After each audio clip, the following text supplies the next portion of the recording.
자, 오늘 선교에 대해서 좀 말씀을 드리려고 합니다. 지금 이 사도 바울이 쭉 1차, 2차, 3차를 쭉 다니면서 뭐 맛집 투어를 다니는 것도 아니고요. 그죠?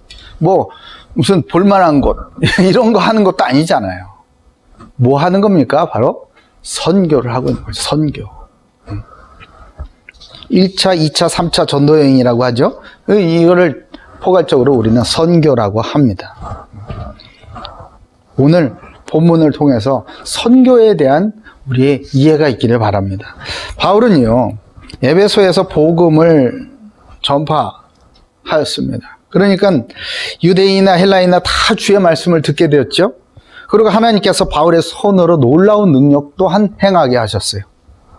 그래서 우상 숭배 속에서 살던 에베소 이 사람들이 우리가 잘못 살았다라는 것을 깨닫게 되었고 회개하고 주께 돌아오는 그 엄청난 부흥의 역사를 봤습니다. 그런데 이렇게 사역이 잘 되고 막 부흥을 했잖아요. 그렇죠? 그러면은 그동안 3년 고생했으니까 이제서부터는 좀 본격적으로 내가 좀 제대로 된 목회도 좀 하고 좀 쉴만하고 말이야. 내가 당회장으로서 이런 것도 좀 하고 싶지 않을까? 부흥됐으니까 좀 쉽잖아요. 그렇게 되면 틀도 딱 잡아놨겠다. 제자들도 쫙쫙 깔려있겠다. 그러고 쉽지 않았을까요? 근데 바울은 그러지 않았다는 거예요. 그렇게 하는 게 상식인데, 그렇게 하는 게 너무나 당연한 건데, 바울은 또다시 환경과 여건이 전혀 다른 곳으로 가서 복음을 전할 계획을 오늘 선포하고 있는 겁니다. 바울은 힘든 길을 선택을 했을까요? 바울은 왜 사람들의 상식적인 그 기준에 맞춰서 살아가지 않는 걸까요? 오늘 그 이유를 좀 보자는 거예요. 제가 몇 년 전에 어느 대학이죠? 아주 대한민국의 최고의 학교입니다. 최고의 학교. 저도 그 학교 아주 최고인 줄 알고 있었고 모든 사람은 그렇게 알고 있었다. 그 학교 졸업식에 갔어요. 졸업식에서 얘기를 합니다. 학생 대표가 얘기를 합니다. 여러분 학위 논문 쓰시나 정말 고생하셨죠. 그러니까 막 다 너무 공감을 하나 보지. 하하하 그러면서 막 무슨 얘기 감사합니다 뭐 이런 얘기 하더니 졸업생 여러분 고생하셨으니까 이제 꽃길만 가세요 그러더라고.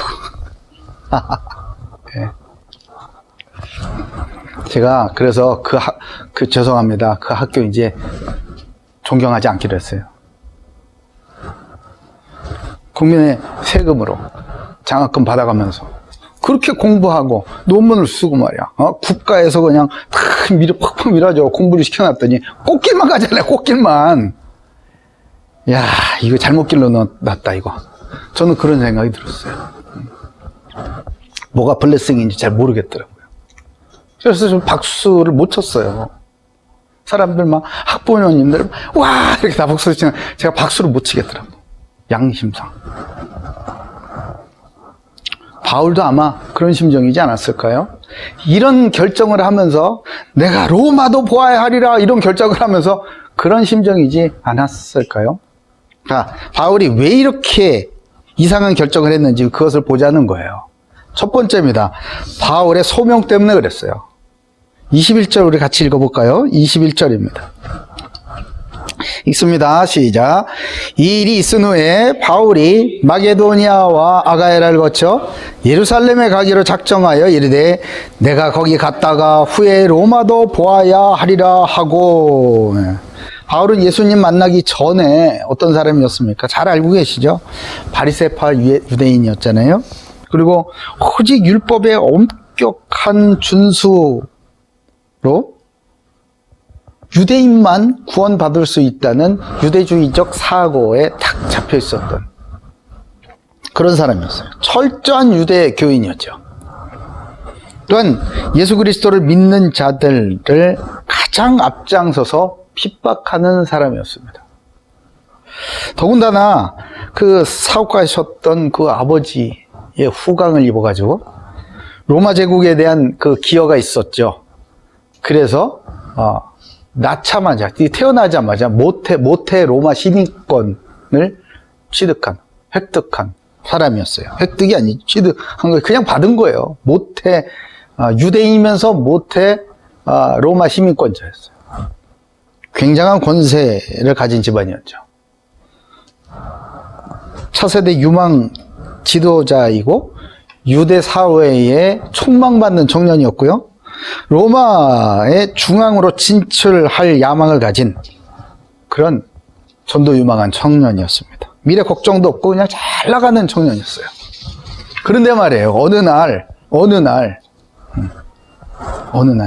모든 사람이 이 사람은 그렇게 갈 거야. 그렇게 살아갈 거야. 그런 선택을 할 것이고 그런 길을 가게 될 거야 라고 예상하고 있었던 그런 어느 날 바울이요. 그리스도인 그 잔당을 추적해서 다 잡고 죽이려고 다메섹으로 가는 길에 바울을 찾아오신 예수 그리스도를 만나게 되는 사건이 벌어지죠. 예수님을 찾아오신 거예요. 그야말로 어느 날 불쑥 전혀 예상치 못했던 그 장소, 그 타이밍에 예수님이 찾아와 버리신 거예요. 그리고 다메섹에 있었던 예수님을 아주 잘 믿는 그 그리스도인 아나니아를 통해서 그를 향한 하나님의 부르심이 뭔지 또 소명이 무엇인지 그것을 잘 알게 되었습니다. 여러분들에게 어느 날이 있었는가요?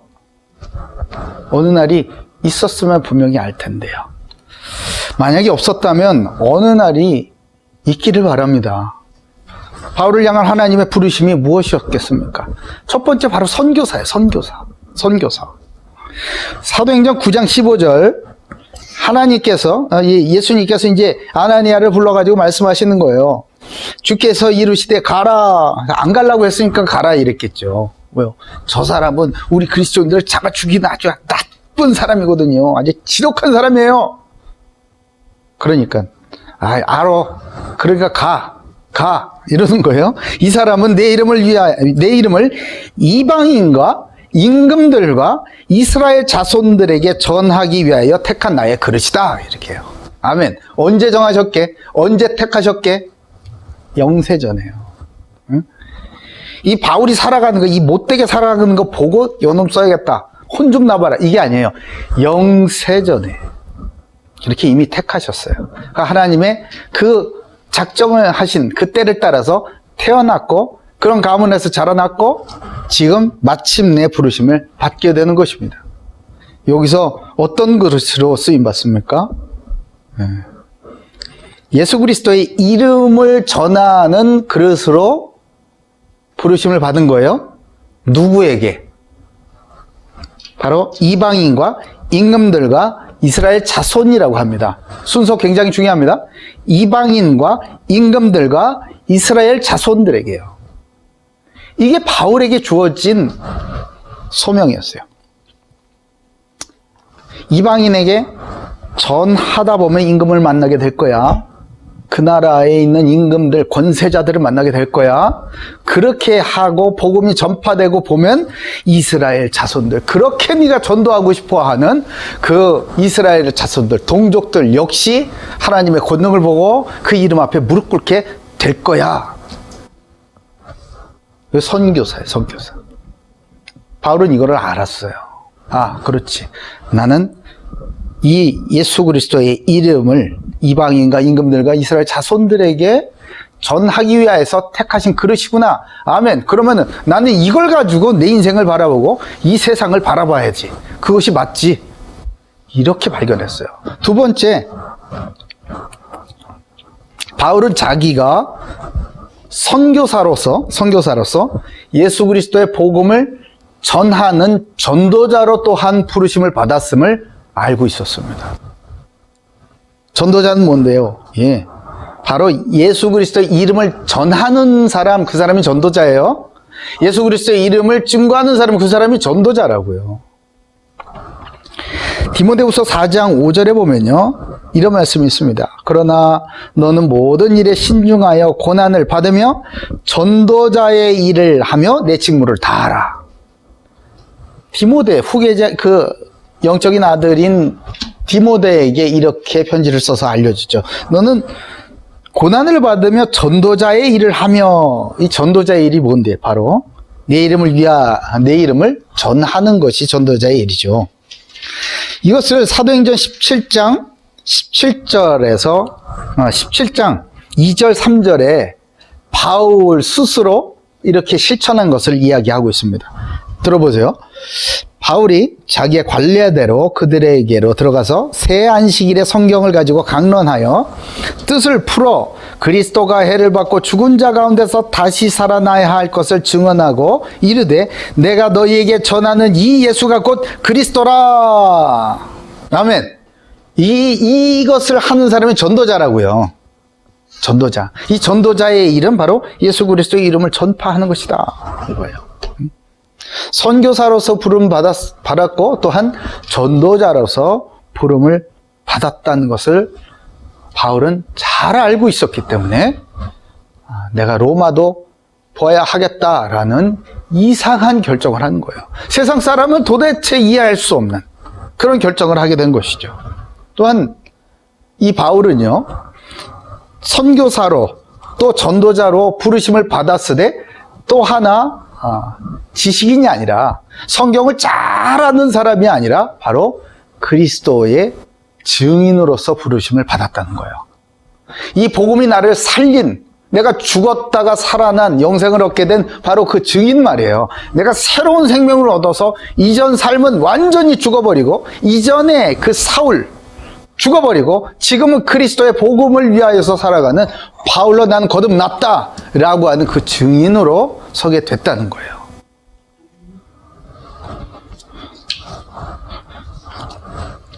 그런 사람을 보고 디모데전서 1장 15절에는 이렇게 얘기합니다. 미쁘다 모든 사람이 받을 만한 이 말이여 그리스도 예수께서 죄인을 구원하시려고 세상에 임하셨다 하였도다. 죄인 중에 내가 괴순이라.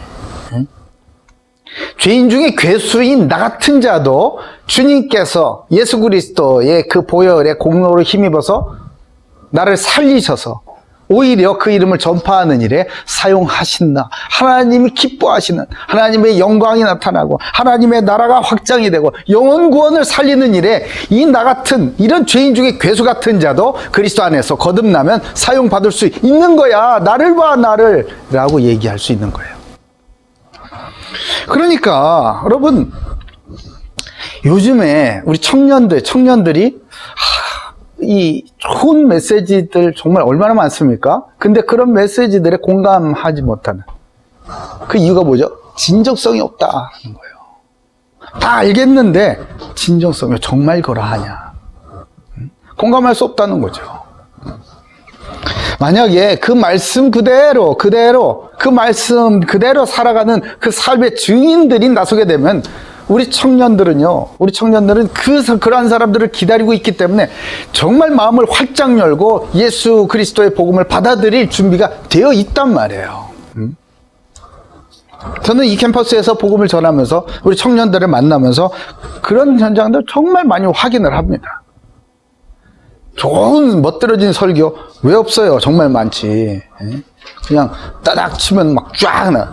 내 마음이 울적할 때 좋은 설교 따닥 치면 쭉 나와요. 그런 거 많아. 그런 거 말고. 그런 거 말고. 정말 나와 같은 삶에서 예수 믿고 변화된 그런 삶. 그런 사람을 내 눈앞에 보고 싶은 것이죠. 로마서 1장 17절에는 복음에는 하나님의 의가 나타나서 믿음에 이르게 하나님 기록된 바 오직 의인은 믿음으로 말미암아 살리라 함과 같으니라. 아멘. 뭘로 산다고요? 믿음으로. 그러니 죄인 중에 괴수 같은 자도 예수 그리스도를 믿기만 하니까 하나님의 정말 손과 발처럼 입안의 혀처럼 사용하시는 그런 전도자로 선교사로 쓰임받게 된다는 것 아니겠습니까? 이 선교라는 것은요, 여러분, 보낸다라는 뜻이에요. 보낸다, 선교 이렇게 보낸다. 샌들, 그러니까 보낸다죠. 라틴어의 미터에서 파생된 말에 미션 미션 그러잖아요, 영어로는. 그래서 선교의 정의를 보면요, 신학적인 정의는 이러합니다. 하나님의 보내심을 입고 나아가 복음을 전하는 일, 이게 선교예요. 하나님의 보내심을 입고 나아가서 복음을 전하는 일, 이게 선교라고요. 중요한 개념들이 이 안에 들어있죠. 그리고 전도라는 것은요, 이 헬라어에서 유래된 말이에요. 그러니까 헬라어 유라는 접두어, 그러니까 좋은이라는 뜻이 있는 그 접두하고 앙겔리아라는 소식이라는 그 단어하고 두 개 같은 앙겔리아. 좋은 소식이죠. 그래서 영어에서 이제 전도 그러면 이벤젤리즘 이렇게 이벤젤리즘.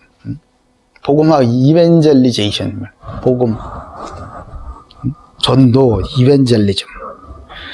이 말이 헬라어 유앙겔리제스타이라는 단어에서 이제 유래된 거예요. 그러니까 기쁜 소식을 전한다라는 동사에서 온 말이에요.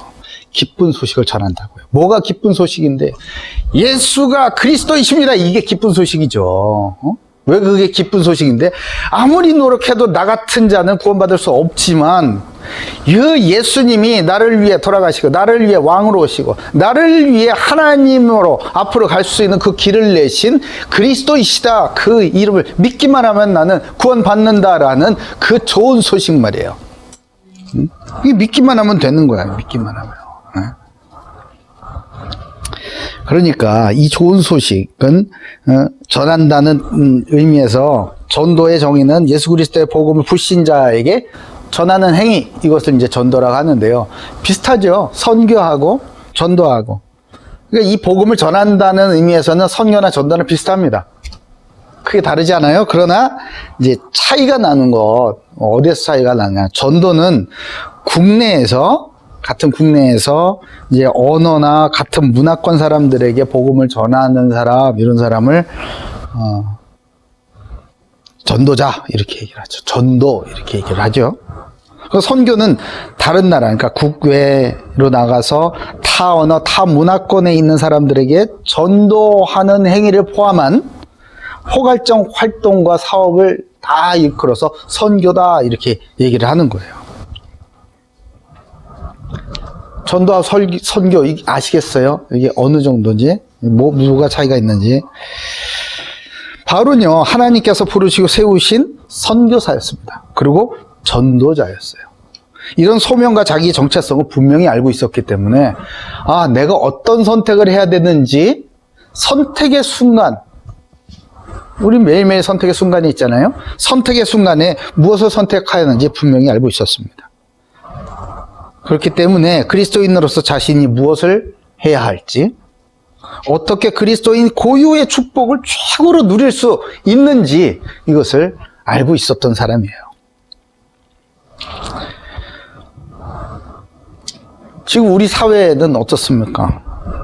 보통은 이제 국내에서 활동하시는 분한테 선교사라는 직함을 붙이진 않아요.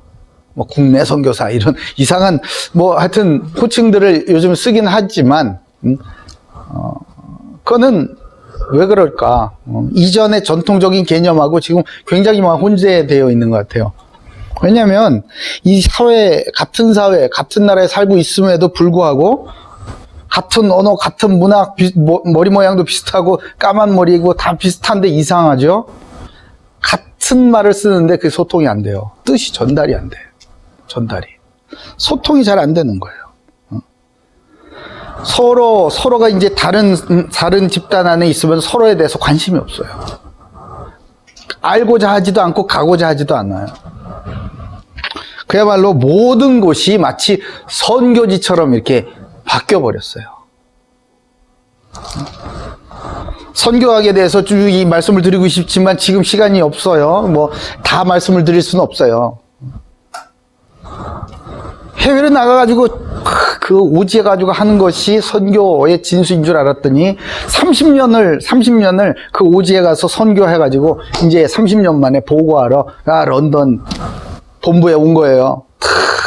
보고를 하는데 세상에 그 런던이 더 선교지 같더라 이거예요. 이 선교사님이 쓴 말이에요. 그래서 선교학이라는 게 나왔습니다. 선교학.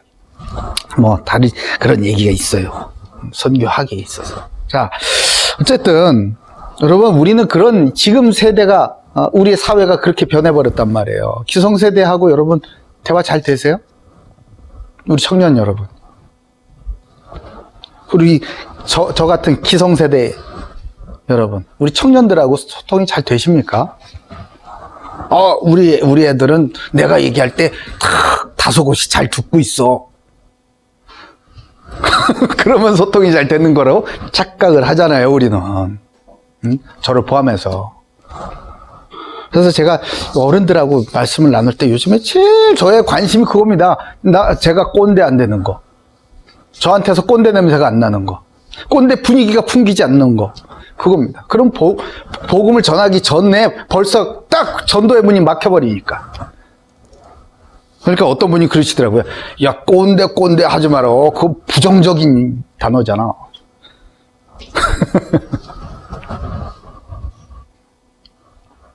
그게 벌써 꼰대가 됐다는 얘기입니다. 죄인이다! 이 얘기가 듣기 싫으면요. 그 바리새인이잖아. 전도를 위해서 왜 못합니까, 그걸? 내가 꼰대, 그리고 꼰대를 벗겨야지. 예? 그래서 복음을 전해야죠. 복음으로 소통할 수 있는 선교사의 사명을 감당해야 되는 것 아니겠습니까? 언제까지 아무도 안 가서 아무도 그 일을 나를 벗겨내고 껍데기를 벗겨내고 쪼개고 잘라내는 그 일을 그 사명을 감당하지 않으면 언제까지 이렇게 그냥 놔둘 거예요. 사랑하는 고대교회 가족 여러분, 바울과 같이 가장 이 지옥 가까이까지 갔었던 사람, 이런 사람도 하나님은요, 하나님의 계획을 따라서 그 사람을 선교사로 전도자로 부르셔서 그리스도의 최고 증인으로 세우시는 전능하신 하나님을 믿으시기 바랍니다. 저 여러분도 바울과 같이 그리스도 안에서 부르셨어요. 그러니까 이 시대와 각 분야, 저 여러분을 세우신 각 분야에서 또 여러 세대를 복음으로 이렇게 저렇게 연결하는 선교사요, 전도자요, 그리스도의 증인으로 부르시고 세우셨음을 믿으시기 바랍니다.